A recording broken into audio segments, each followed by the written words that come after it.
Hallo und herzlich willkommen zu einem neuen Video von mir. Heute stricken wir einen Pullover zusammen und ihr braucht dafür 5 Farben. Ihr könnt aber auch weniger oder mehr benutzen, wenn ihr das möchtet. Ich schreibe euch die Farben und die Mengen in den ersten Kommentar. Und der Pullover wird ca. 58 Zentimeter breit, 50 Zentimeter lang und die Ärmel sind 43 Zentimeter lang, was ihr aber natürlich auch für euch anpassen könnt. Und dann braucht ihr noch Stricknadeln 5 Millimeter. Und dann würde ich sagen, kann es auch losgehen. Du beginnst mit der Farbe Weiß und ich schlage da nur eine ganz normale Schlaufe an. Ich halte nichts von diesem super komplizierten Anschlag zu machen, aber das kannst du machen, wie du möchtest.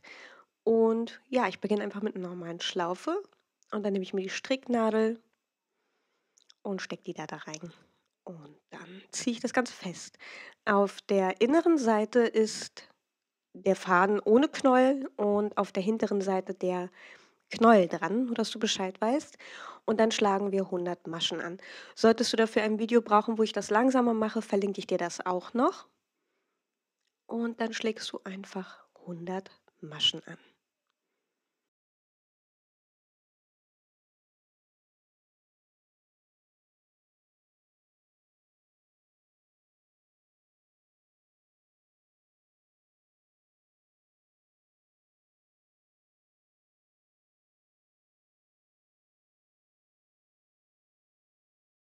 Dann stricken wir 6 Reihen lang in einmal 1 Rippe. Und das funktioniert so. Du beginnst mit einer rechten Masche. Du stichst also von vorne nach hinten ein, holst dir den Faden und legst ihn auf die andere Nadel. Und die nächste Masche ist dann eine linke. Du stichst also von vorne ein und bleibst vorn. Und dann wieder eine rechte Masche, eine linke Masche und dann wieder eine rechte Masche und eine linke Masche. Und das machst du bis zum Reihenende. Auch hierfür habe ich extra schon mal Videos gemacht, die verlinke ich ebenfalls.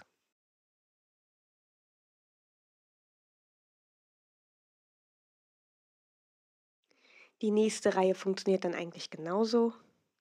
Du siehst hier ist kein Steg, das ist eine rechte Masche, dann hast du einen Steg und das ist eine linke Masche. Also immer hier, wo diese Stege sind, das sind die linken Maschen. Also du beginnst mit einer rechten Masche, eine linke Masche, eine rechte Masche und eine linke Masche. Das machst du, wie gesagt, jetzt insgesamt 6 Reihen lang. Und das ist dann unser Bündchen.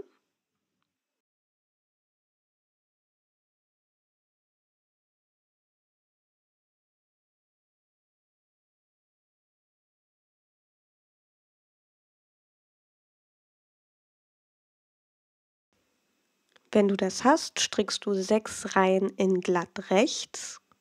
Das funktioniert so: In der ersten Reihe strickst du nur rechte Maschen, also wieder von vorne nach hinten einstechen. Also ganz einfach. Und das machst du jetzt die ganze Reihe lang, einfach nur rechte Maschen stricken.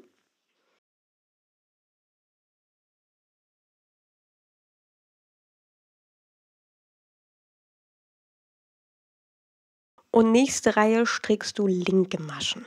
Und das ist glatt rechts.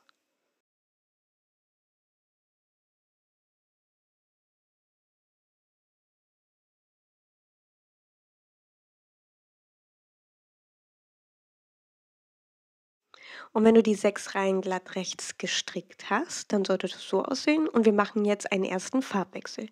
Ich wechsle die Farbe zu Lachs. Du kannst natürlich jede Farbe benutzen, die du möchtest, aber ich wechsle hier jetzt zu Lachs. Und du hältst dir das einfach da hinten dran, lässt ein längeres Stück aber hängen, damit du das später vernähen kannst. Und du hältst es dir da einfach hinten dran und strickst jetzt in rechts. Du benimmst dich also einfach so, als wär's der Faden von davor und machst einfach weiter. Und du strickst jetzt insgesamt 14 Reihen in Kraus rechts. Das heißt, dass du sowohl in der Hin- als auch Rückreihe rechte Maschen strickst. Aber ich zeige dir das natürlich gleich.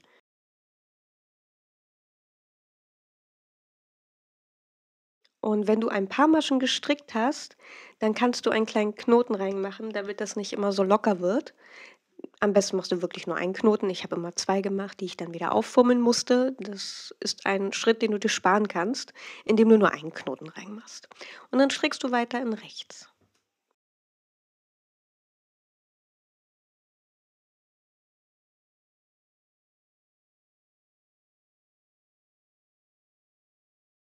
Und wenn du die Reihe fertig gestrickt hast, dann kannst du schon mal den weißen Faden abschneiden.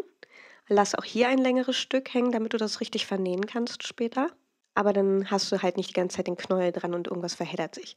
So, wir sind jetzt auf der Seite, wo wir eigentlich links stricken würden, wenn wir in glatt rechts stricken würden.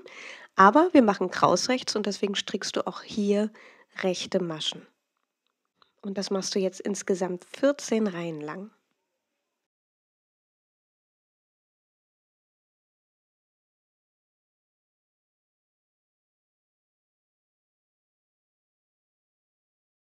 Und so sieht es dann aus. Sobald du das Stück ein bisschen länger gemacht hast, sieht man das natürlich noch besser. Und auch jetzt strickst du einfach weiter in rechts. Aber ich wollte dir gezeigt haben, wie es denn aussieht.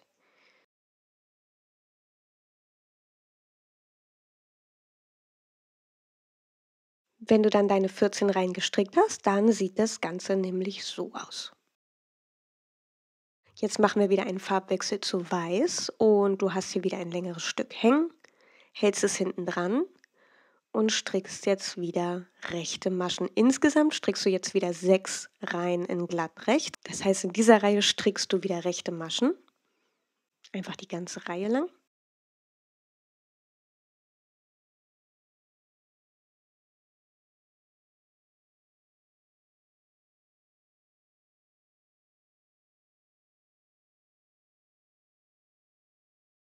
Und dann kannst du wieder den lachsfarbenen Faden abschneiden und strickst jetzt in dieser Reihe linke Maschen, weil wir ja jetzt wieder glatt rechts stricken. Insgesamt machst du das, wie gesagt, 6 Mal.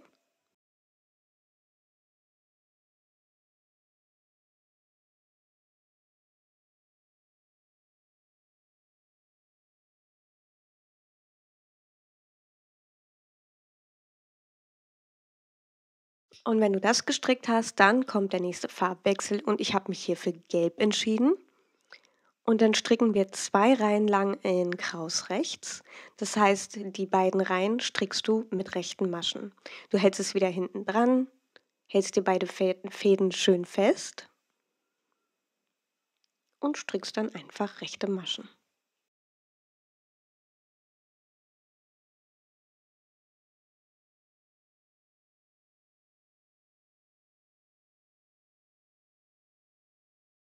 Ich zeige es hier noch einmal. Wir sind bei der zweiten Reihe. Wir wären jetzt eigentlich auf der linken Seite, aber wir stricken rechte Maschen.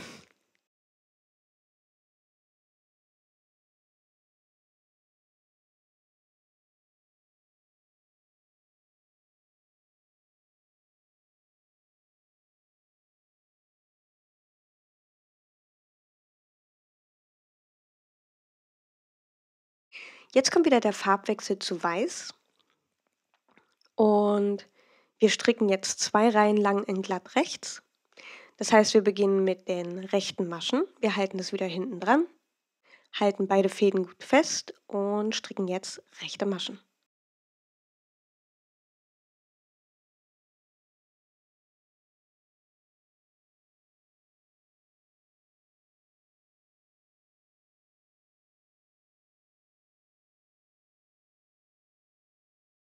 Und dann sind wir wieder auf der linken Seite und wir stricken jetzt, weil wir glatt rechts stricken, links.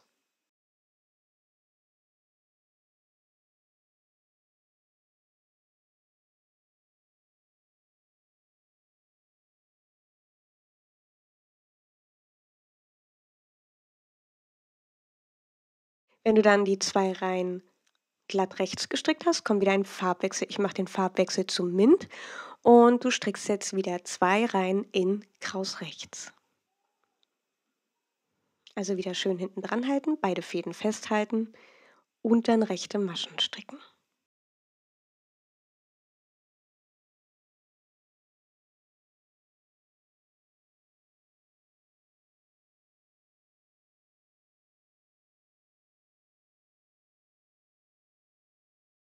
Dann wieder auf der anderen Seite ebenfalls rechte Maschen stricken. Also wie gesagt, 2 Reihen in Kraus rechts, also stricken wir zweimal rechts.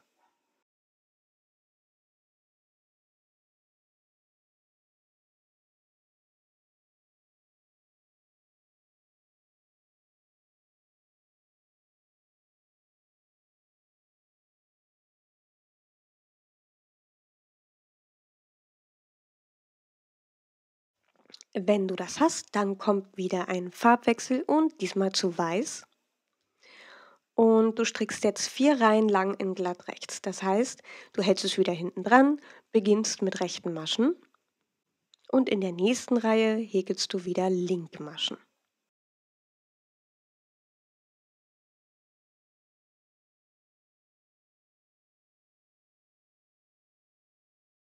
Wenn du dann deine 4 Reihen gestrickt hast in glatt rechts, dann kommt der nächste Farbwechsel und diesmal in der Farbe Jeans. Das ist einfach ein dunkleres Blau. Du kannst auch, wie gesagt, jede Farbe benutzen, die du möchtest.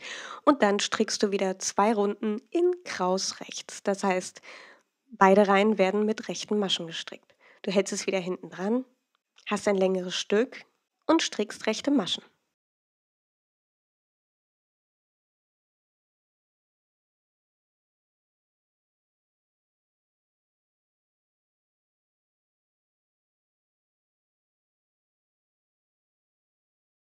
Auch hier wieder in der nächsten Reihe rechte Maschen stricken.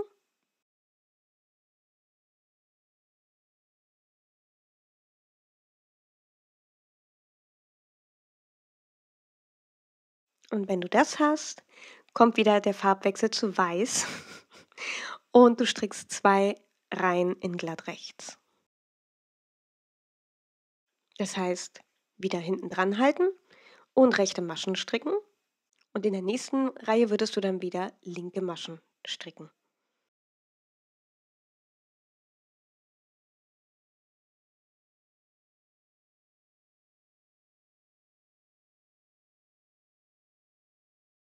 Dann kommt wieder der Farbwechsel zu Lachs und mit dieser Farbe strickst du wieder 2 Reihen in Kraus rechts, also beide Reihen dann in rechts gestrickt. Längeren Faden, hinten dran halten, ordentlich festhalten und rechte Maschen stricken.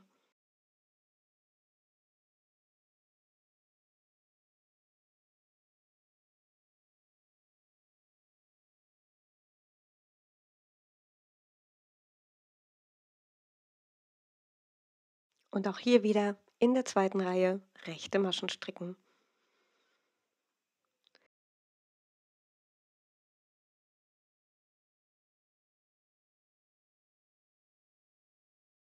Okay, und wenn du das hast, dann weißt du eigentlich, wie der Rest funktioniert vom Pullover. Du würdest jetzt wieder 6 Reihen in glatt rechts stricken.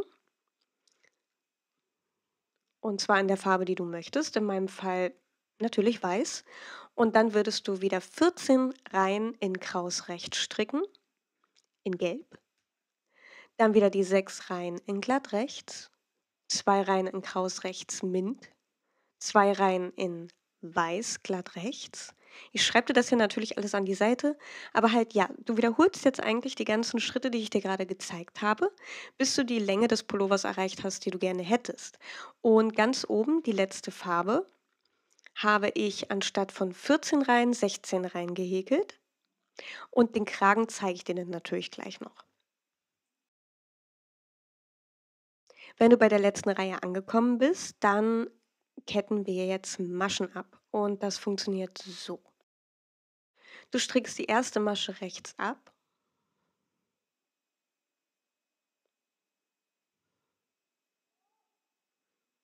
und auch die zweite.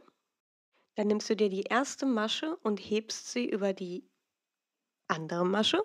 Strickst du die nächste Masche wieder rechts und hebst die nächste Masche über diese Masche. Und das machst du halt insgesamt, bis du 30 Maschen abgekettet hast. Also wieder die nächste Masche rechts stricken und die Masche von davor über diese heben. Du kannst dir auch übrigens dickere Nadeln nehmen, falls du das zu fest machst, dann verzieht sich das Stück nämlich ein bisschen. Oder du versuchst es so locker wie möglich zu halten. Aber theoretisch kannst du auch einfach eine größere Nadel dafür nehmen.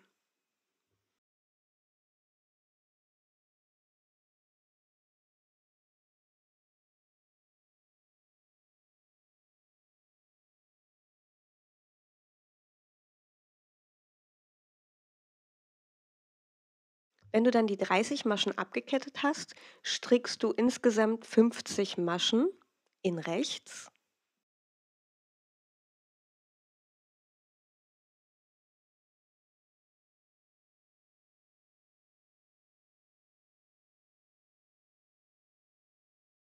Und wenn du das hast, dann kettest du die restlichen 30 Maschen ebenfalls ab. Du strickst also wieder eine Masche rechts, noch eine Masche rechts und hebst dann die davor über die danach. Und dann wieder eine Masche rechts und die davor drüber heben. Dann wieder eine Masche rechts und die davon davor drüber heben.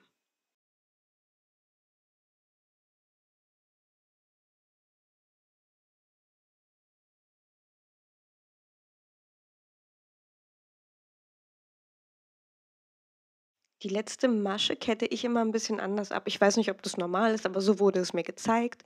Und ich hebe dann immer die letzte Masche auf die Nadel auf der anderen Seite, also auf die rechte Nadel, und versuche dann hier so 'n diesen Bügel dazwischen zu bekommen. Ich versuche das mal näher ranzuholen irgendwie.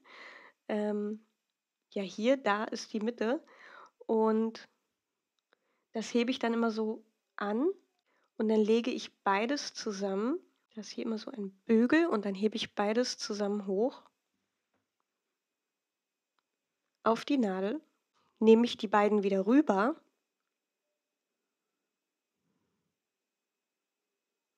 stricke das rechts und erst dann hebe ich die Masche drüber. Ich hoffe, man konnte das gut erkennen, was ich da mache. Aber wenn man das nicht macht, dann sieht's meiner Meinung nach irgendwie komisch aus. So, und dann kannst du den Faden abschneiden, wieder ein längeres Stück hängen lassen und dann einfach mal durch die Schlaufe ziehen. Zack, fertig.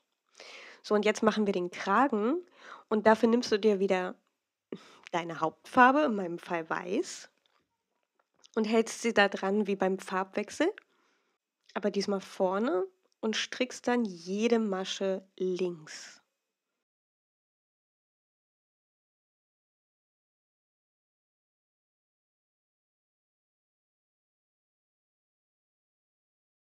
Wenn du das hast, dann strickst du 4 Reihen in 1x1 Rippe wieder, wie beim Bündchen auch, also eine Masche rechts, eine Masche links, eine Masche rechts, eine Masche links und das machst du eben insgesamt 4 Reihen.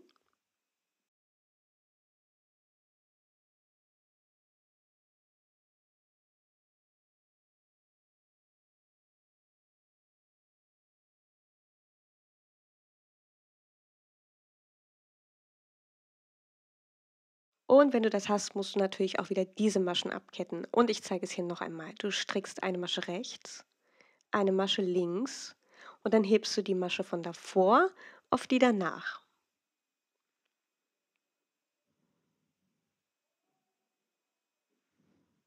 Dann strickst du eine Masche rechts und hebst dann wieder die Schlaufe von davor da drüber. Dann eine Masche links.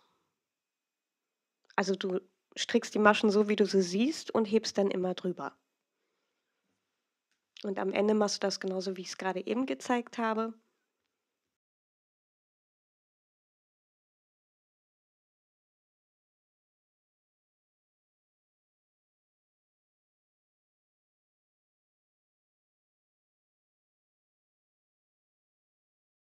Also wieder hier, du hebst es drüber, suchst dir dann diesen kleinen Steg, der da in der Mitte ist, hebst es hoch, hebst dann beides auf die eine Nadel, strickst das Ganze rechts und hebst dann wieder die Masche da drüber.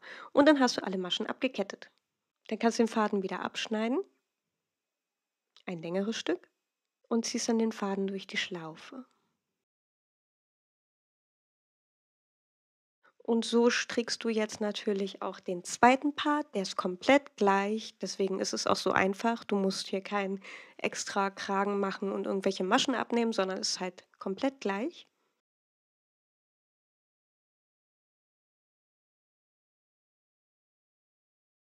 Jetzt stricken wir die Ärmel und die strickst du natürlich auch beide gleich und vor allem gibt es aber weniger Farbwechsel. Juhu!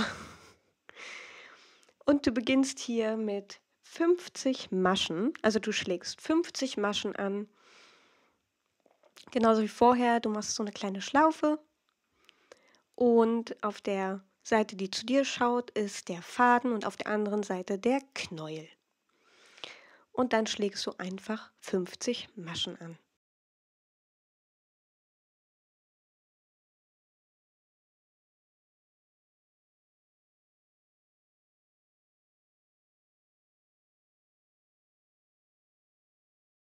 Wenn du das hast, dann strickst du wieder in 1x1 Rippe, also eine Masche rechts, eine Masche links und das 6 Reihen lang, also genauso wie bei dem Body des Pullovers.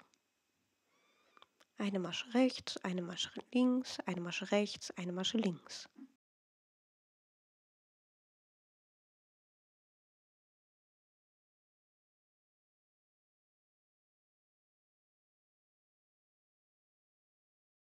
Wenn du das hast, strickst du 2 Reihen in glatt rechts, also wieder jetzt rechte Maschen und auf der anderen Seite dann linke Maschen.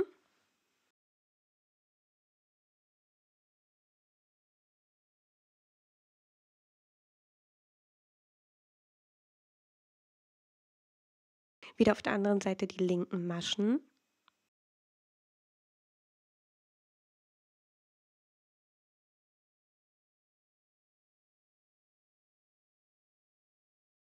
Und dann machen wir eine Zunahmereihe.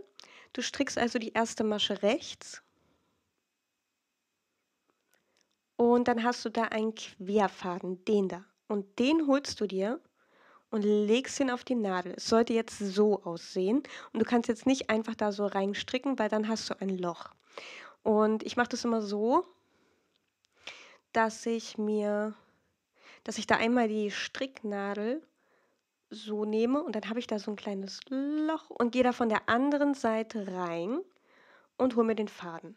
Du siehst es gleich noch einmal. Und dann strickst du bis zu den letzten 2 Maschen rechte Maschen. Also es sind dann noch 2 Maschen übrig. Einfach rechte Maschen. Und dann strickst du die vorletzte Masche auch rechts. Und dann holst du dir wieder den Querfaden und legst ihn auf die Nadel. Dann lockerst du dir vielleicht die Masche auch so wie ich, hältst es dir hinten fest und strickst dann von der Seite da rein und machst eine Zunahme. Und dann strickst du die letzte Masche rechts.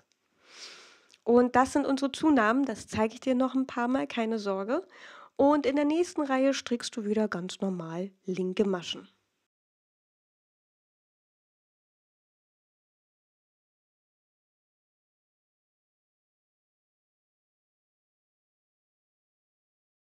Dann haben wir wieder eine Zunahmereihe, das heißt, du strickst die erste Masche rechts, dann holst du dir den Querfaden, legst ihn auf die Nadel, lockerst dir das Ganze ein bisschen, gehst von der anderen Seite rein und machst die Zunahme. Dann strickst du wieder bis zum Schluss rechte Maschen, bis halt die letzte noch übrig ist und dann machen wir dann wieder die Zunahme. Wieder am Ende angekommen, eine Masche ist noch übrig, Querfaden hochholen, drauflegen, dann lockere ich mir wieder die Schlaufe ein bisschen und stricke von der anderen Seite die Zunahme.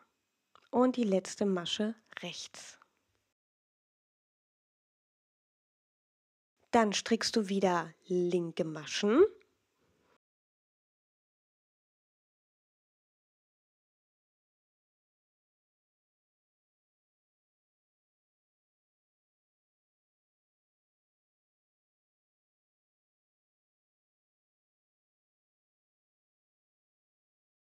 Und dann kommt unser erster Farbwechsel und du strickst jetzt 2 Reihen wieder in Kraus rechts.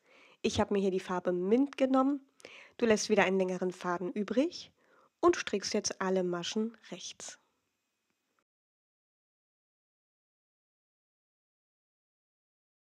Dann natürlich auch wieder die andere Reihe. Wo wir jetzt eigentlich linke Maschen stricken würden, stricken wir wieder rechte Maschen.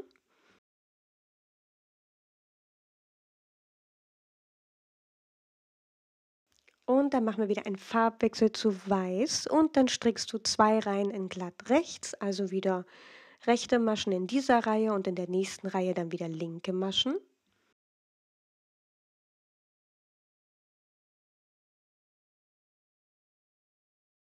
Und hier wieder die linken Maschen.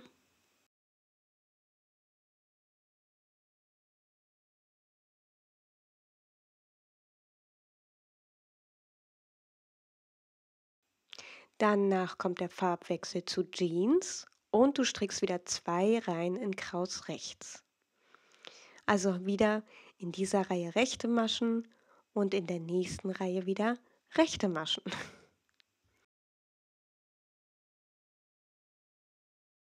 Wenn du das hast, dann kommt wieder der Farbwechsel zu Weiß und auch hier strickst du wieder 2 Reihen in glatt rechts. Das heißt, in dieser Reihe wieder rechte Maschen und in der nächsten Reihe wieder linke Maschen.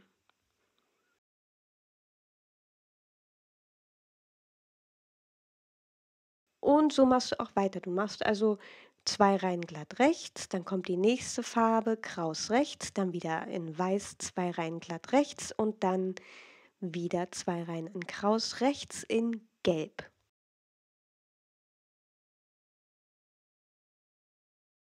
Dann strickst du 2 Reihen wieder in glatt rechts in Weiß, also wieder einen Farbwechsel. Du strickst jetzt wieder in glatt rechts, das heißt jetzt wieder rechte Maschen und in der nächsten Reihe linke Maschen.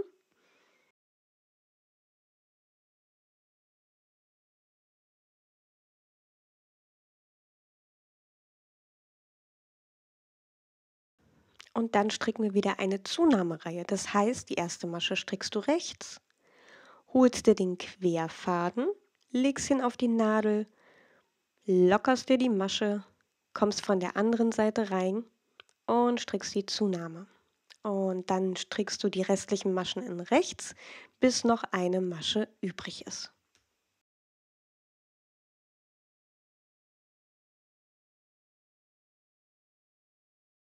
Dann holst du dir wieder den Querfaden und strickst auch hier wieder eine Zunahme.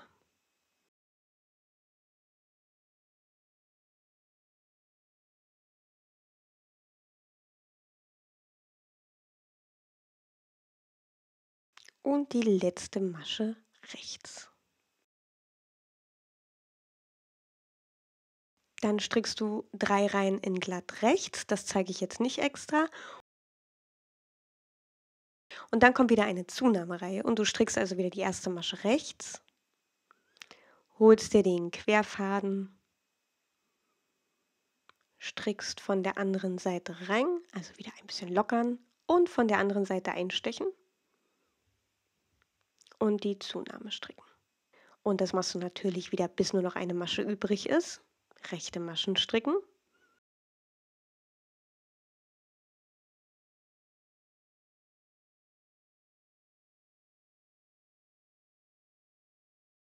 Dann holst du dir wieder den Querfaden, stichst von der anderen Seite aus ein und holst dir den Faden. So, ich schätze, du weißt jetzt, wie alles funktioniert.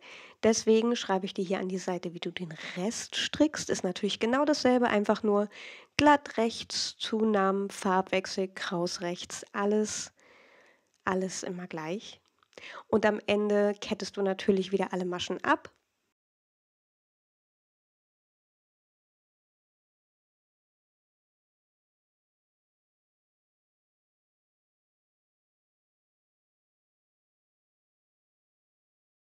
Und jetzt zeige ich dir noch, wie du die Fäden vernähen kannst, wenn du dann alles fertig hast.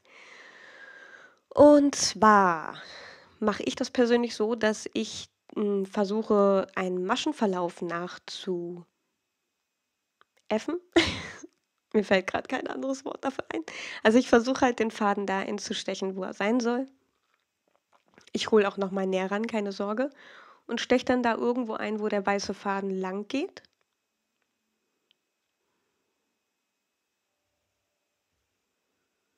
Und versuche wirklich einfach die Führung vom Faden davor zu nehmen, so dass man es auf der anderen Seite halt nicht sehen kann.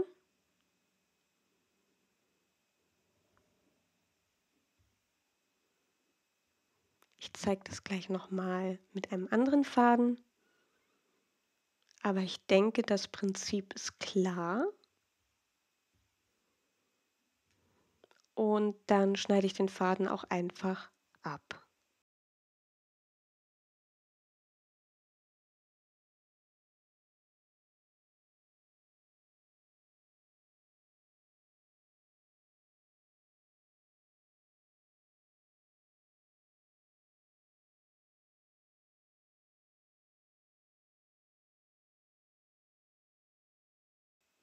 Bei den bunten Fäden ist es eigentlich genau dasselbe. Ich zeige es dir aber trotzdem noch mal. Du stichst halt einfach da ein, wo du siehst, wo der Faden lang geht. Einmal runter, dann wieder in der nächsten Masche hoch, durch die Masche da durch, wo wir schon einmal durch sind, weil der da lang geht. Dann drum herum und wieder da lang, wo der Faden von davor lang geht. Also einfach, ja, sozusagen den Fadenverlauf nachgehen. Und das musst du mit allen Fäden machen. Und das dauert ehrlich gesagt ganz schön furchtbar lange. Furchtbar lange. Ich warne euch nur vor, nehmt euch Zeit für dieses Projekt. Ich habe ganz schön durchhetzen müssen, wodurch es teilweise ein bisschen unsauber geworden ist. Aber ja, so ist das halt, wenn man Videos macht, ne? Man kann sich nicht so viel Zeit nehmen. So, dann nähen wir die Sachen zusammen und du legst dir das Oberteil so hin, wie gerade zu sehen. Und die schöne Seite ist tatsächlich außen. Und ich zeige dir jetzt, wie du das Kraus rechts zusammennähst, dann auch die Seiten, keine Sorge. Und zwar steche ich dafür einfach erstmal hier vorne ein, auf beiden Seiten. Dann lässt du natürlich genug Faden auf der anderen Seite auch übrig, um den später auch noch zu vernähen. Und dann versuche ich die Faust zu finden. Also hier, du siehst es ja, da ist ein V und da gehe ich durch. Und dann ziehe ich den Faden an. Und dann gehe ich auf die andere Seite und suche da ebenfalls ein V. Das ist gar nicht so leicht zu sehen, aber den findest du. Also das V findest du. Du hast dann da immer diese zwei Fäden und dann ist da hier so ein V. Und da ziehe ich den Faden ebenfalls durch. Und dann gehe ich wieder auf die andere Seite, steche da ein, wo der Faden rausguckt und suche das V. So, und dann wieder auf die andere Seite, auch da einstechen, wo der Faden hier rausgekommen ist und dann das V suchen. Und das machst du jetzt natürlich, bis du beim Kragen angekommen bist. Zwischendurch musst du den Faden natürlich auch festziehen, weil es sonst nicht mehr so gut klappen würde. Und immer wieder da einstechen, wo der Faden schon rausgekommen ist. Und dann wieder das V. So. Und anziehen.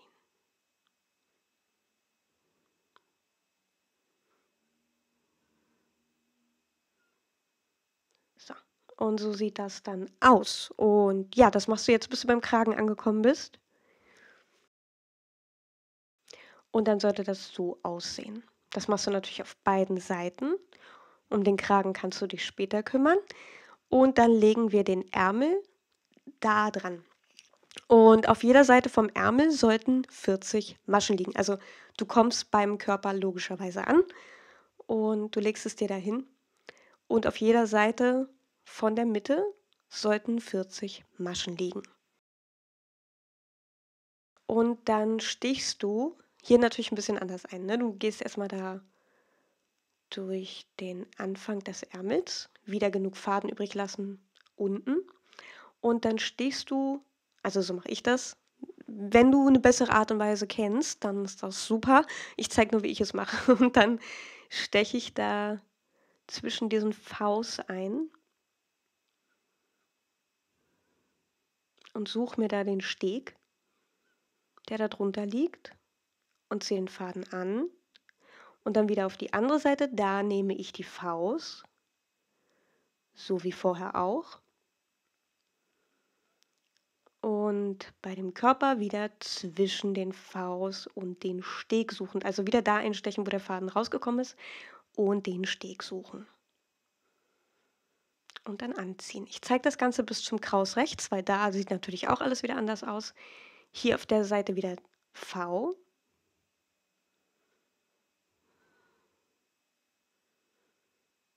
Und an der Seite wieder zwischen dem V.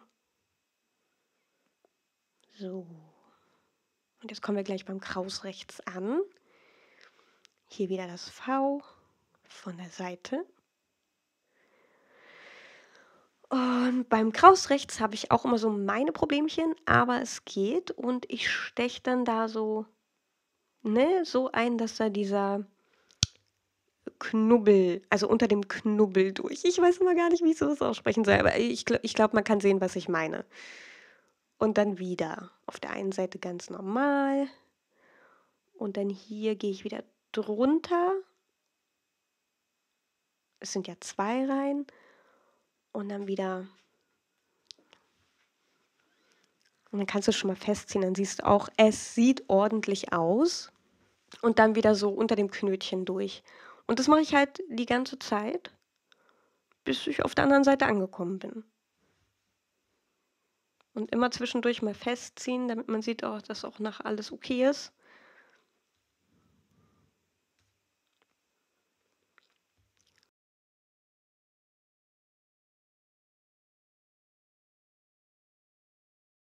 So sieht das dann aus, wenn man das bis zur anderen Seite zusammengenäht hat.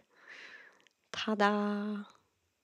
Es ist übrigens sehr viel einfacher, wenn ihr die Sachen vorher blockt, nur leider dafür hatte ich auch keine Zeit. Also ja, und dann legt ihr das Ganze zusammen, also wenn ihr den anderen Ärmel auch noch angenäht habt, und dann näht ihr von unten bis zum Ärmel alles zusammen. Das zeige ich natürlich auch noch mal ganz kurz, weil es ja doch immer noch mal ein bisschen was anderes ist. Und wir haben dann hier auf beiden Seiten die Faust stehen. Und ich mache dann wieder hier am Anfang und dann steche ich halt von der einen Seite zur anderen Seite nochmal durch. Und dann steche ich in die Seite rein und bei der anderen Seite mitten rein. Das ist nicht jedermanns Geschmack, das weiß ich, aber ich finde, so sieht es am besten aus. Also hier auf der einen Seite so richtig durch, wieder den Steg in der Mitte und dann festziehen. Und dann hier nur in die Seite rein. Ich hoffe, ihr versteht, was ich meine. Es ist so, wenn einem die Worte fehlen. So, und dann bei den glatt rechts steche ich genauso wie vorher in die Seite ein auf der einen Seite und dann durch die Faust auf der anderen. Man sieht, ich habe mich hier total beeilt, was mir irgendwie leid tut jetzt im Nachhinein. Aber ja, man hetzt sich halt manchmal so durch.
So, und dann kommt natürlich das Kraus rechts. Ihr könnt übrigens alles mit dem weißen Faden machen, den sieht man am Ende nicht mehr.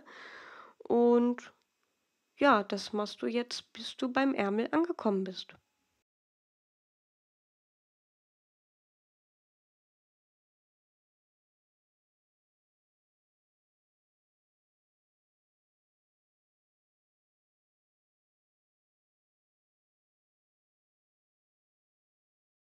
Und wenn du dann alles zusammengenäht hast, dann musst du die Fäden natürlich auch noch mal vernähen. Ich habe dir ja gezeigt, wie, das machst du natürlich alles innen. Ja, und wenn du alle Fäden vernäht hast, dann hast du hoffentlich einen sehr schönen Rainbow-Sweater oder auch Regenbogen-Pullover. Und so, und da ich noch nicht so oft Strickanleitungen gemacht habe, würde ich mich sehr freuen, wenn ihr mir in die Kommentare schreibt, ob euch was gefehlt hat, was euch gefehlt hat, was man hätte besser zeigen können und so weiter und so fort.